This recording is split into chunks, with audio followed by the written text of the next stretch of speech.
Abby had always been a dreamer.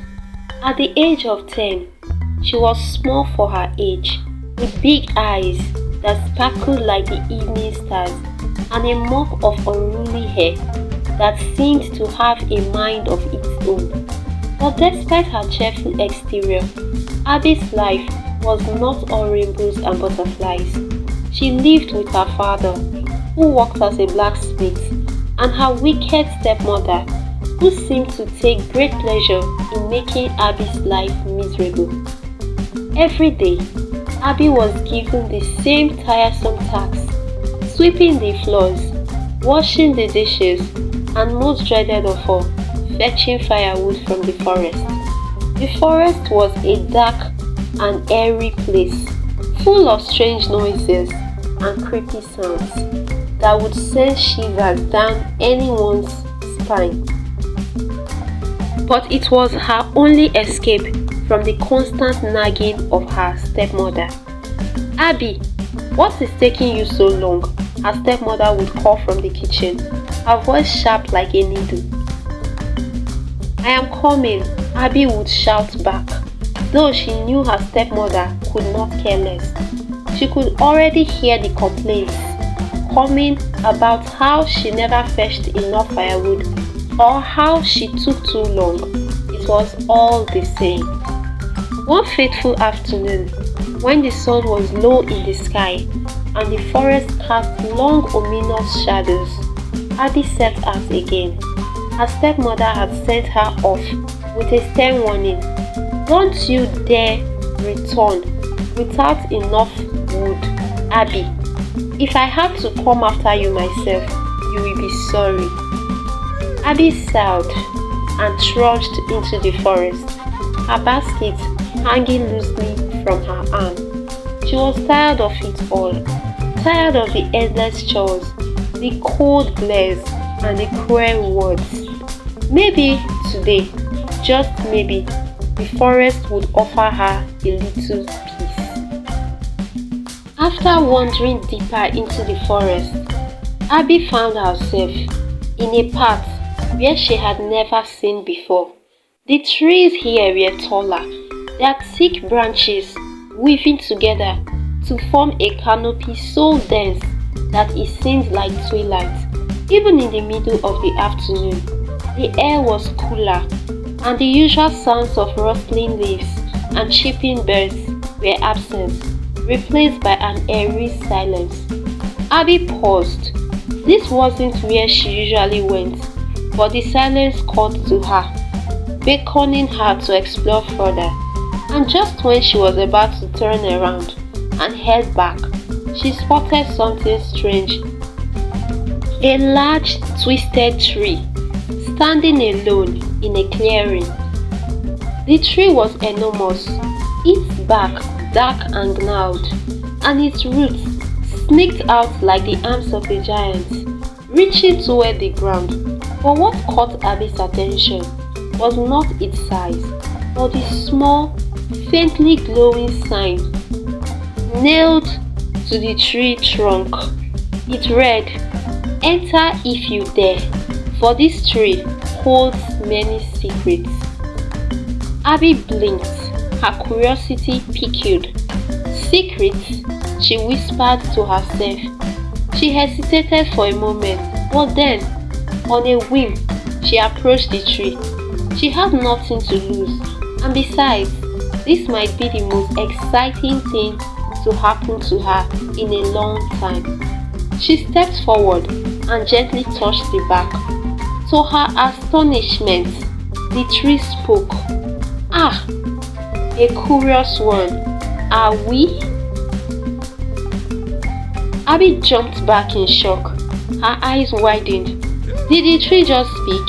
She blinked again, and this time she could swear she saw the bark shift as if the tree had a face. "Don't be alarmed, little one," the tree said, its voice deep but not unkind. "I am Iroko, the wise and ancient tree of the forest. Come closer, and I will show you things you never dreamed of." Abby's jaw hung open. She had heard stories of talking trees, but never thought they were real. She swallowed hard and took a hesitant step forward. You are a talking tree," she stammered.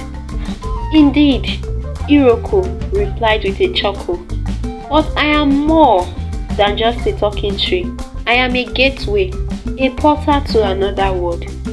If you will, and you, little one, are just the person I have been waiting for."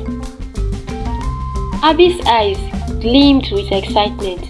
"You have been waiting for me? Why?" "Because you are special, Abby," the tree said. "Come, step inside me, and you will discover the world I have hidden for centuries." Abby hesitated for only a moment before her curiosity overcame her. She did not care what her stepmother might say. She did not care about anything right now. This was an adventure, and Abby had longed for one for as long as she could remember. "Okay," she said, her heart racing. She stepped closer to the tree, and as she did, something incredible happened. The ground beneath her feet seemed to shift, and the air around her grew thick with magic.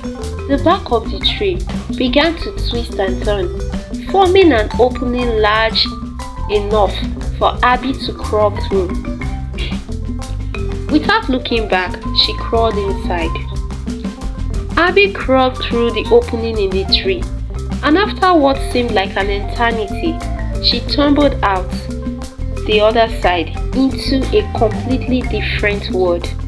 She blinked, disoriented, but when her eyes adjusted, she found herself standing in the middle of an incredibly beautiful kingdom.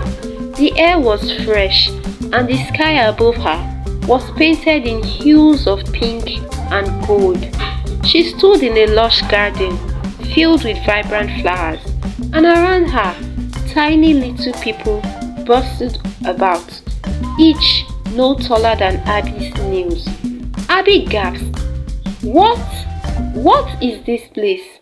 A tiny woman, no more than 12 inches tall, appeared beside her. She wore a crown of flowers and smiled up at Abby. "Welcome to our kingdom, little one. I am Queen Marula of the tiny folk. You must be the one Iroko spoke of." "Queen Marula," Abby repeated in amazement. You are so tiny." Queen Marula laughed. "And you are so big. But that's what makes you special, dear. You are a giant in our world, and that means you can help us in ways no one else can." Abby was still trying to process everything, but the queen didn't give her much time to think. "Come," Queen Marula said, waving her tiny hand. "Let us show you the wonders of our kingdom. You have much to learn." As the day unfolded, Abby's heart swelled with joy. She followed the tiny queen through the kingdom, discovering all the magical wonders it held. There were sparkling rivers of honey, trees that danced when the wind blew, and gardens that bloomed with flowers made of precious gems. The tiny folk lived in harmony with nature, and everything in the kingdom seemed to be alive, from the birds that sang songs to the butterflies that painted the air with their wings. Abby was given the grand tour of the kingdom, where she met miniature artisans who wove clothes from spider silk, musicians who played instruments made of leaves and twigs, and even tiny bakers who baked bread so delicious that it made Abby's stomach growl. It was a world full of color, life, and joy, everything that Abby had been missing in her life. But the best part came when the queen led her to the Palace of Light, a magnificent structure made entirely of shimmering crystals. Inside the walls glowed with soft magical light, and at the heart of the palace was a beautiful fountain that sparkled like 1,000 stars. "This," Queen Marilla said, with a twinkle in her eye, "is the fountain of dreams. Drink from it, and your heart's greatest desire will be fulfilled." Abby looked at the fountain in awe. "Really?" "Yes," the queen nodded. "Go ahead, child. Drink from it, and you will see the magic that lies within you." Abby hesitated for only a moment before kneeling down and taking a sip from the fountain. As the water touched her lips, she felt a surge of warmth and light course through her body, filling her with happiness and a sense of belonging she had never known before. For the first time in a long while, Abby felt at peace. The sun was beginning to set, and Abby knew it was time to return. Queen Marilla gave her a small crystal as a token of their gratitude. "Whenever you feel lost, Abby," she said, "hold this crystal in your hand and it will lead you back to us."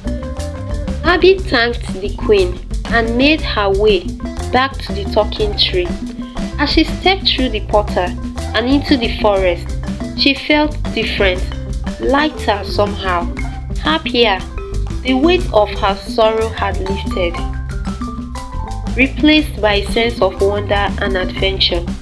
When she returned home, her stepmother was waiting, arms crossed, tapping her foot impatiently. "Where have you been, Abby?" her stepmother snapped. "You have been gone for hours. What took you so long?" But Abby only smiled. "I have been to a magical kingdom," she said, her voice full of joy. "And I am never going to let anyone make me feel small again." Her stepmother frowned, clearly skeptical, but Abby did not care.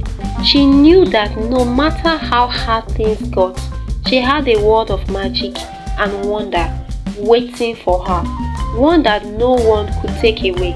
And as Abby lay down to sleep that night, she knew that she had finally found the peace and happiness she had longed for.